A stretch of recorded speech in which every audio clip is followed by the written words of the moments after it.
हा 2 दिवस झालेले तिथनं चिठ्ठी लिहून गेलेला आहे. 2 दिवस झाले तो गायब आहे. कुठे कसल्या परिस्थितीत आम्हाला काहीच माहित नाही. ती 2 लेकर घेऊन इथं आलेली.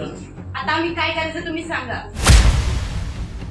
माझा माणूस मला भेटला तरच मी सांगेन मला काय करायचं. आपल्या माणसाचा मला आता काय करायचं. आम्हाला माणूस पाहिजे तुमच्यामुळे त्रास झाला. माझा नवरा कुठे आहे? माझा नवरा परत कधी येणार? माझ्या नवऱ्याचा शोध तुम्ही कधी लावणार? ही आर्त हाक आहे एका पोलिसाच्या पत्नीची.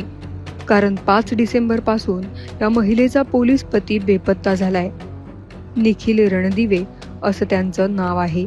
ते यवत पोलीस ठाण्यात पोलीस नाईक म्हणून कार्यरत आहेत. वरिष्ठांच्या त्रासाला कंटाळून त्यांनी हे पाऊल उचलल्याचं बोललं जातंय. बेपत्ता होण्यापूर्वी रणदिवे यांनी सोशल मीडियावर एक पोस्टही लिहिली आहे. यामध्ये त्यांनी यवत पोलीस ठाण्याचे वरिष्ठ पोलीस निरीक्षक नारायण देशमुख यांच्यावर गंभीर आरोप केलेत. 5 डिसेंबरलाच रणदिवे यांच्या मुलीचा पहिला वाढदिवस होता. मात्र देशमुख यांनी वाढदिवसासाठी रजा देण्यासाठी नकार दिल्याची चर्चा आहे आणि यामुळेच रणदिवे सोशल मीडियावर पोस्ट लिहून बेपत्ता झाले. आपल्या पोस्टमध्ये त्यांनी आपल्या कुटुंबियांना उद्देशून भावनिक साथ घातली आहे. बाळा, आज तुझा पहिला वाढदिवस खूप चांगल्या प्रकारे करायचा होता, पण मी पोलीस खात्यात नोकरीला आहे, जिथे वरिष्ठांची मनमानी चालते. दीदी, तुला या पहिल्या आणि शेवटच्या वाढदिवसाच्या शुभेच्छा, असे रणदिवे यांनी या स्टेटसमध्ये म्हटलं होतं.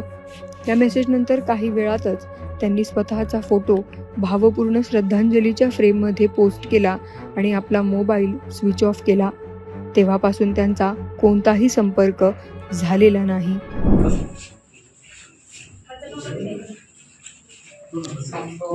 हा 2 दिवस झालेले तिथनं चिठ्ठी लिहून गेलेला आहे. 2 दिवस झाले तो गायब आहे. कुठे कसल्या परिस्थितीत आम्हाला काहीच माहित नाही. ती 2 लेकर घेऊन इथं आलेली.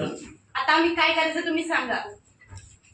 तो कुठल्या परिस्थितीत आहे ते काहीच माहित नाही आम्हाला. काय बरं व्हायचं काय आम्हाला बी माहित नाही. आमची बी राहते काय शोधकाम चालू आहे. शोधकाम कुठे? शोधकाम दाखवा आम्हाला. कुठे? कुठपर्यंत आहे?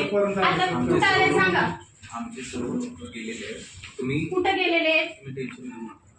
लोक शोधण्यासाठी त्यांना गेलेले आहेत. त्यांची जी गाडी आहे हा कुठपर्यंत आलेले सांगा. शोधताय कुठपर्यंत आले नाही लगेच पाहिजे. आमचा माणूस पाहिजे. 2 दिवस झाले घरात नाही येतो. चिठ्ठी लिहून गेलेलं आहे पोलीस हे बघा स्टेशनची. बारकी पोरगी आहे, एवढीशी बारकी पोरगी आहे. ती काय करायचं त्यांनी? तो पोलीस स्टेशनवरून तुमच्या घरी गेलेला आहे. घरी गेलेले आहे, पण एवढं टेन्शन मध्ये होतं ना पूर्ण. मग तुम्ही विचारलं का त्यांना? विचारलं तर म्हणजे ते नाव सांगत होते ना. ऐका ना, उलटे तुम्ही विचारलं का शब्द. त्यांना? तुम्ही विचारलं का त्यांना? काय विचारलं? जर एवढे टेन्शन मध्ये होते तर ते का निघाले? कुठं निघाले विचारलं? विचारलं ना. ते म्हणले कुठं निघाले? 20,000 करायला म्हणले. मग तुम्ही अडवलं त्यांना? अडवलं ना. मला ढकलून अडवायचा दिलं. प्रयत्न केला पण ते नवून गेले. ओके. ढकलून दिलं. त्यानंतर तुम्ही पोलीस स्टेशनला कॉल केला का? हा मग कुठल्या पोलीस स्टेशन? इथे येऊन मध्ये सांगितलेले. कधी? विचारा तुमच्या ह्यांना विचारा. पोलीस ते मी विचारतो, परंतु ज्या पद्धतीने तुमचे ते काल पोलीस आम्हाला दुसरं काही माहित नाही. दुसरं काही माहित नाही. काम आलेलं आहे तुमच्या गाडीला. अशी आमचा माणूस आम्हाला द्या. होय, आम्ही शोध घेतोय. तुमचा माणसाचा शोध घेतला जाईल. शोध घेऊन आम्ही कसं दादा नाही येतो. आम्ही जाणार नाही. माझा माणूस मला भेटला तरच मी सांगेन मला काय करायचं आम्ही. थांबा. आपल्या माणसाचा शोध मला आता काय करायचं. आम्हाला माणूस पाहिजे. ठीक आहे. तुमच्यामुळे त्रास झाला. आम्हाला आत्ताच पाहिजे आमचा माणूस.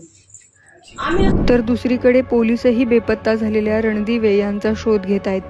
निखिल रणदिवे यांनी बेपत्ता होण्यापूर्वी वरिष्ठ पोलीस निरीक्षक नारायण देशमुख यांच्यावर जी काही आरोप केलेत त्याची चौकशी सुरू असल्याचं पोलीस उपविभागीय अधिकारी बापूराव दडस यांनी सांगितलं. इतकंच नाही तर त्याचा अहवाल तयार करून पोलीस अधीक्षकांकडे पाठवल्याचंही ते म्हणाले. ज्यावेळी त्याचं स्टेटस दिसलं तेव्हापासून आमचे कर्मचारी त्या ठिकाणी त्याला शोधण्यासाठी गेलेले आहेत. सदर व्यक्तीचे जे काही आरोप आहेत त्याच्यामध्येही आम्ही स्वतः चौकशी करत आहोत.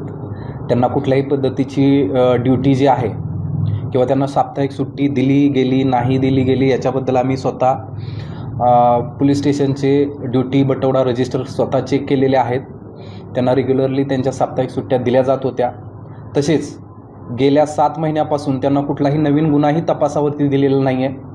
ते स्वतःच चांगल्या पद्धतीनं केडगाव चौकी या ठिकाणी तपास करत आहेत आणि त्या ठिकाणी कामकाज बघत होते.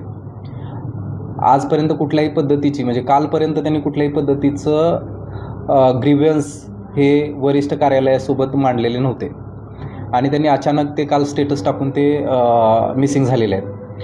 तरी आमचं आता प्रायोरिटी ही आहे की त्या मिसिंगमधून त्यांना ते ट्रेस करणं, त्यांचा शोध घेणं, त्यांना घेऊन येणं आणि त्यांचं काउन्सिलिंग करणं, त्यांचं आणि त्यांच्या फॅमिलीला जे काही मानसिक हे असेल त्याच्या अनुषंगाने त्यांना सपोर्ट करणं यावरती आमचा भर आहे. बाकी त्यांनी दिलेल्या ज्या अर्जाची इत्थंभूत चौकशी करून तसा अहवाल आम्ही SP ऑफिसला पाठवणार आहोत. खरं तर मागील काही दिवसांपासून पुणे शहर आणि जिल्ह्यातील वाढती गुन्हेगारी चर्चेचा विषय ठरली आहे. हे गुन्हेगारी रोखण्यासाठी अपयशी ठरत असल्यामुळे पोलिसांवरही टीकेची झोड उठत आहे. मात्र असं असताना अंतर्गत वादातून पोलीस कर्मचारी बेपत्ता झाल्याने खळबळ उडाली आहे. 3 दिवसांपासून बेपत्ता असलेला हा पोलीस कर्मचारी नेमका गेला कुठे आणि त्याला शोधण्याचं मोठं आव्हान पोलिसांसमोर असणार आहे.